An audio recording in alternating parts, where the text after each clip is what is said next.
हनुमान जी, इस मामले में आपकी प्रशासन से लंबी वार्ता चली, किन मांगों पर आपकी सहमति बनी? देखिए, आचार संहिता होने की वजह से प्रशासनिक अधिकारी मौके पे आके घोषणा करना उचित नहीं लगता।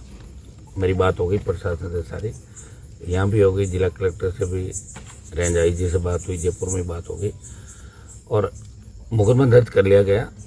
जो भी दोषी लोग हैं इनके खिलाफ कड़ी कार्रवाई की जाएगी और ये कल से जांच चालू कर देंगे। दूसरा, संविदा पे नौकरी का जो कमिटमेंट जिला कलेक्टर ने इनके साथ किया, उस पर एक संविदा पे नौकरी परिवार से, घर से, और ये पूरे प्रकरण की जांच कलेक्टर साहब अपनी अध्यक्षता में एक कमेटी बना के, एसडीएम एडीएम जो भी होगा, ये कहाँ कमी खामी रही जिसकी वजह इतना बड़ा हादसा हुआ। तो ये बाकी जो भी ठेकेदार ब्लैक लिस्टेड और जो बातें थी, ये सारी मांगें प्रशासन हमारी मान ली। और दूसरा, हम लोगों ने इकट्ठे होके पार्टी परिवार की तरफ से भी, मेघवाल समाज ने भी, दूसरे सर्व समाज ने, हमारे पूर्व जिलाध्यक्ष, सब ने जो आर्थिक सहयोग की बात थी, हम सब ने मिल के, इसमें सरकार का भी कितना था वो भी पता लग जाएगा, सरकार ने हाँ भरी है, तो उसका हम भी जिस तरह परिवार चला उतना आर्थिक सहयोग भी इस परिवार को मिल जाएगा।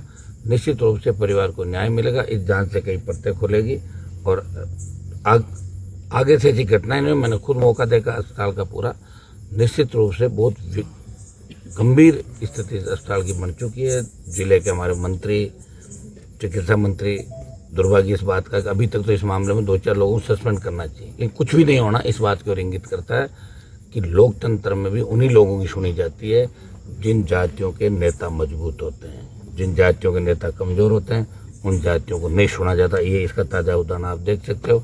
और चूंकि मेरी ड्यूटी है, मैं यहाँ का सांसद हूँ और मैं कल भी आता, और मेरी पूरी टीम तो यहाँ बैठी थी, पूरी आरएलपी यहाँ बैठी हुई थी। हम तो राजस्थान में कहीं भी घटना होती जाते भी हैं, प्रयास भी करते हैं, लेकिन सरकार बड़ा मन नहीं रखती। मुख्यमंत्री सहायता कोष के नाम से 1 लाख रुपया मिलता है, उसकी हम मांग करें वो 5 लाख और 10 लाख करें। 1 लाख कोई आदमी की कीमत नहीं होती।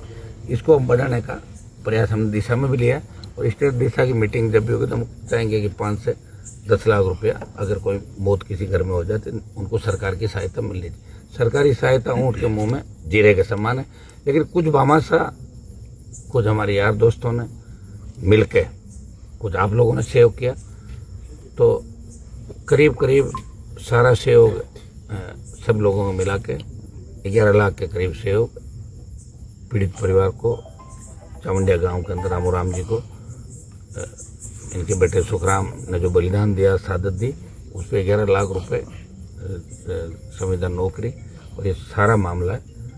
ये हमारी बातचीत हुई और ये सारा अब मांगे, शायद जितनी भी इनकी मांगे थी उन मांगों को मान लिया। और दोबारा से ऐसी घटनाओं की पुनरावृत्ति मैं हमारे नेताओं से भी आग्रह करूँगा, चाहे किसी भी पार्टी में बैठे, जब आम आदमी को जरूरत हो तो सड़क पर आना चाहिए, अपना बयान देना चाहिए कम से कम, ताकि हमें संबल मिले, ताकत मिले।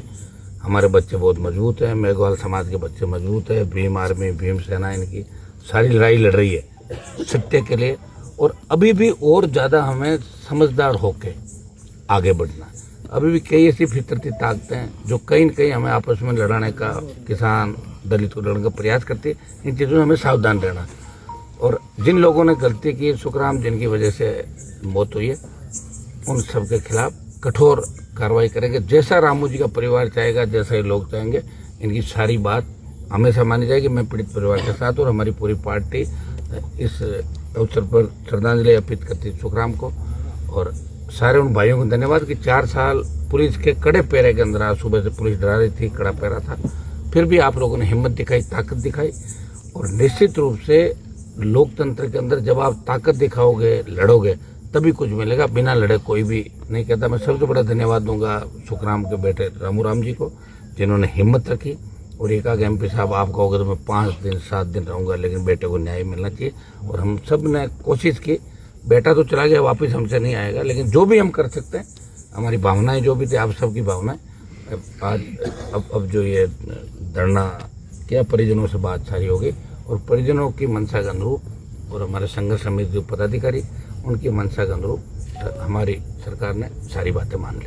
आज आपने नागौर जेल अस्पताल का भी दौरा किया, व्यवस्थाओं का जायजा लिया, किस प्रकार व्यवस्था थी? क्योंकि तमाम व्यवस्थाओं को लेकर सवाल उठ रहे हैं सर। भारी व्यवस्थाएं हैं। ये बिल्डिंग जो बन रही है मेडिकल कॉलेज जिस बजरी से बन रहा था उस बजरी को हमने चेंज कराया, ला के डाल रहे थे बजरी और बना रहे थे। प्रयास कर सकता है, एक आदमी प्रयास कर सकता है, लेकिन एक आदमी अगर सरकार के अंदर आ जाए तो उसको पूरी फौज मिलती है। हम किसी के खिलाफ कार्रवाई कराते हैं, वो विरोधी के पास चला जाता है, विरोधी उसको लेके घूम लेता है और सरकार के लोग मदद कर लेता है। तो जब तक लोकतंत्र में कलम की ताकत नहीं, देखिए जनता की ताकत से हम झुका रहे, सरकार को झुका तो दिए यहाँ पे, कहते हैं सरकार नहीं झुकेगी, झुक तो गई सरकार। तो ये जनता की ताकत है, लेकिन अपन जो चाहे कर दो, अगर ये सरकार होती हमारी, ये हम सरकार में महत्वपूर्ण होती तो हम सरकारी नौकरी दे देते। वो तो कहना है लगा दो सरकारी नौकरी, वैसा ही होता है सरकार के अंदर।